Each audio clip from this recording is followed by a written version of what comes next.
Hello दोस्तों, मेरा नाम दीपक सिंह रघुवंशी। आप सभी का आपके अपने YouTube channel mister DSR sir पर स्वागत करता हूं। आज हम शुरू करने वाले हैं चैप्टर नंबर 8 अध्याय 8 हिंदी मीडियम त्रिकोणमिति। बहुत ही इंपॉर्टेंट चैप्टर है। आगे आने वाले कक्षाओं के लिए और कॉम्पिटिटिव एग्जाम के लिए वेरी इंपॉर्टेंट त्रिकोणमिति 11th 12th कॉम्पिटिटिव एग्जाम प्रतियोगी परीक्षाओं के लिए बहुत ही ज्यादा महत्वपूर्ण है। इसलिए हम बेसिक से लेके पूरा कॉन्सेप्ट देखेंगे। ठीक, तो त्रिकोणमिति नाम से स्पष्ट है। त्रिकोणमिति का अर्थ होता है, त्रिकोणमिति का अर्थ होता है जिसमें तीन कोणों की बात हो। किसकी बात हो? तीन कोणों की बात हो, है ना। त्रिकोणमिति तीन कोणों वाला या तीन भुजाओं वाला। ठीक है, तीन कोणों की क्या हो? बातें हो। क्लियर है? तो हम त्रिकोणमिति में देखेंगे तीन कोणों से रिलेटेड। तीन कोणों मतलब त्रिभुज से रिलेटेड, तीन कोणों और तीन भुजाओं से रिलेटेड। और उसमें सबसे पहला हम कोई विशिष्ट त्रिभुज के बारे में बात करेंगे। और विशिष्ट त्रिभुज है क्या? समकोण त्रिभुज। विशिष्ट त्रिभुज क्या है? समकोण त्रिभुज। त्रिकोणमिति तीन भुजा और तीन कोणों की आकृति जो कि एक त्रिभुज होता है, और त्रिभुजों में भी एक विशिष्ट त्रिभुज होगा, समकोण त्रिभुज के बारे में हम बात करेंगे। तो आइए, है ना, हमारा पहला जो टॉपिक है वो है समकोण त्रिभुज। क्या है? समकोण त्रिभुज। तो समकोण त्रिभुज के बारे में हम जानते हैं कि समकोण त्रिभुज एक विशिष्ट प्रकार का त्रिभुज है जिसमें सभी भुजाओं के अपने नाम हैं, सभी भुजाओं के अपने विशिष्ट नाम हैं। ये विशिष्ट त्रिभुज है। तो हमने माना कि ABC हमारे पास एक समकोण त्रिभुज है, ठीक है, और B पर समकोण बन रहा है, मतलब 90 अंश का कोण बन रहा है। क्लियर है? इस कोण के कारण ही इसे नाम दिया गया समकोण। क्लियर है? क्या बोला गया? समकोण त्रिभुज। इस कोण के कारण ही इसे नाम दे दिया गया समकोण त्रिभुज। इसी के बारे में अध्ययन है। क्लियर है? ठीक है, तो देखते हैं। समकोण त्रिभुज ABC में कोण B बराबरी से कितना है? 90 अंश। कोण B बराबरी से कितना है? 90 अंश। क्लियर?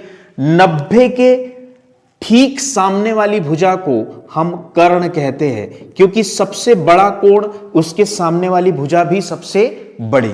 क्लियर? इसके अलावा एक कोण होता है थीटा।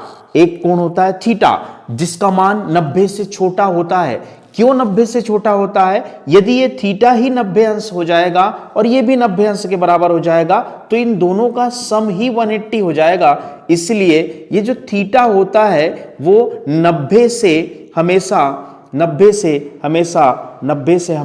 कम होता है, 90 से हमेशा छोटा होता है। क्लियर है? तो कोई भी न्यून कोण हो सकता है, ये थीटा कोई भी न्यून कोण हो सकता है। तो आई होप आपको यहां तक समझ में आया होगा। तो 90 के सबसे सामने वाली भुजा कर्ण होती है, क्योंकि सबसे बड़ा कोण तो उसके सामने वाली भुजा भी सबसे बड़ी होती है। क्लियर है? इसके बाद हम बात करें तो थीटा के सामने वाली भुजा लंब होती है। थीटा के सामने वाली भुजा लंब होती है, ये वाली भुजा लंब होती है। क्लियर? थीटा के सामने वाली भुजा लंब होती है। और बचा हुआ आधार, बचा हुआ क्या? आधार। आई होप यहां तक आपको बातें समझ में आई होगी। ठीक, यदि ये थीटा यहां हो, यदि ये थीटा यहां ना होकर ये थीटा कहां हो? यदि ये थीटा यहां हो तो थीटा के सामने वाली ये भुजा लंब हो जाएगी। लोगों के मन में भ्रांति होती है कि ये जो सीधी खड़ी रेखा या सीधी खड़ी भुजा होती है वो लंब होती है, लेकिन ऐसा नहीं है। थीटा मतलब जिस कोण की बात की जाए, जिस कोण का जिक्र किया जाए, बस उसी के सामने वाला लंब होता है और बचा हुआ आधार हो जाता है। क्लियर है? यदि ये थीटा यहां तो उसके सामने वाला लंब होगा। ठीक, और यदि ये थीटा यहां हो, C की प्लेस पर हो, यहां हो, तो उसके सामने वाला लंब होता है, सामने वाला लंब होता है, और बची वाली जो भुजा है वो आधार होती है। तो आई होप आपको अच्छे से समझ में आया होगा। नहीं समझ में आया तो एक बार फिर से उसे बैक जाके देखें। क्लियर है? तो थीटा के सामने वाला लंब जो कि फिक्स है, 90 के सामने वाला कर्ण जो कि फिक्स है, और बचा हुआ बेचारा आधार। क्लियर है? तो समकोण त्रिभुज के बारे में आई होप आपको पूरी जानकारी यहां से मिली होगी। विशिष्ट त्रिभुज है तो उसकी भुजाओं के नाम भी विशिष्ट है। क्लियर? आइए अब देखते हैं, हमारे पास यहां पर एक साइन थीटा, कॉस थीटा और tan theta, sine theta, cos theta और टेन थीटा, ठीक है। और यहां पर क्या, कोसेक थीटा, कोसेक थीटा, यहां सेक थीटा और यहां पर कॉट थीटा। क्लियर है? ठीक, ऐसा, ठीक। तो यहां से अभी तक कोई भी बात याद रखने की नहीं है, कॉन्सेप्ट याद रखना है। 90 के सामने वाला कर्ण, थीटा के सामने वाला लंब, यदि ये थीटा यहां तो इसके सामने वाला लंब, बचा वाला आधार। क्लियर? अब यहां एक फॉर्मूला होता है लाल बटे कक्का। क्या होता है? लाल बटे कक्का, बस ये याद रखना है। एक फॉर्मूला होता है ना, एक फॉर्मूला होता है क्या, लाल, लाल बटे कक्का, बस ये फॉर्मूला याद रखना है। इसी फॉर्मूले से हम सूत्र बनाएंगे, लाल बटे कक्का। ठीक, लाल बटे कक्का का मीनिंग क्या, कि sine theta is equal to लंब बटे कर्ण, sine theta is equal to लंब बटे कर्ण, तो sine theta is equal to लंब बटे कर्ण। ठीक, cos theta is equal to आधार बटे कर्ण, आधार, आधार बटे कर्ण। क्लियर है?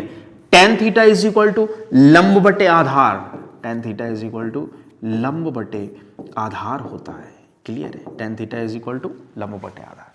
याद रखने का तरीका, एक बार लंब बटे कर्ण, लंब के बटे में कर्ण, एक बार आधार के बटे में कर्ण और एक बार लंब के बटे में अपॉन में सीधा आधार। क्लियर है? ये लाल बटे कक्का से हम याद रख सकते हैं। यहां तक क्लियर? कोई दिक्कत नहीं, कोई परेशानी नहीं। जब भी हम किसी न्यू टॉपिक, किसी न्यू अध्याय में प्रवेश करते हैं, हमारा मस्तिष्क धीरे धीरे, पहले तो भयभीत हो जाते हैं कि ये क्या है, लेकिन धीरे धीरे यदि हम संयम रखें और धीरे धीरे आगे बढ़ते चले जाए तो सारी चीजें क्लियर हो जाएगी। लेकिन इतना सा पोर्शन पढ़ा, उसका रिवीजन, फिर इतना सा पोर्शन पढ़ा, उसका रिवीजन, धीरे धीरे धीरे धीरे चैप्टर हमारे समझ में आते जाता है। ठीक है?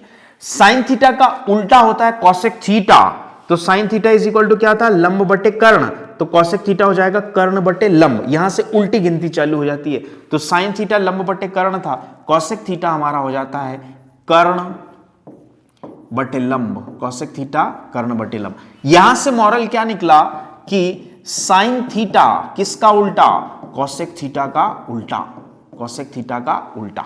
क्लियर है? तो साइन थीटा की प्लेस पे कोसेक थीटा लिखा जा सकता है, या कोसेक थीटा की प्लेस पे लिखा जा सकता है 1 अपॉन साइन थीटा, क्योंकि दोनों एक दूसरे के उल्टे हैं।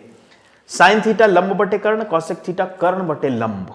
ठीक, यहां से हमने देखा कॉस थीटा बराबरी से आधार बटे कर्ण है, सेक थीटा उसका उल्टा होता है, तो क्या हो जाएगा, आधार बटे कर्ण का उल्टा कर्ण बटे आधार। क्या हो जाएगा, कर्ण बटे आधार। क्या हो जाएगा, कर्ण बटे आधार। यहां से मॉरल क्या निकला कि कॉस थीटा किसका उल्टा है, कॉस थीटा सेक थीटा का उल्टा है।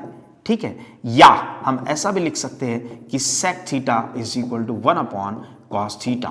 क्लियर? दोनों एक दूसरे के उल्टे। धीरे धीरे धीरे धीरे समझते हुए चलना है, आराम से एंजॉय करना है, कि कॉन्सेप्ट को एंजॉय करना है। धीरे धीरे आप पाएंगे कि आपको इसमें मजा आने लगेगा। ठीक है? Tan theta is equal to लंब बटे आधार होता है, कॉट थीटा उसका उल्टा, तो tan theta is equal to लंब बटे आधार, तो cot theta is equal to आधार बटे लंब, आधार बटे लंब। इसे हम इस प्रकार भी लिख सकते हैं कि टेन थीटा बराबरी से 1 अपॉन कॉट थीटा, या कॉट थीटा बराबरी से 1 अपॉन टेन थीटा।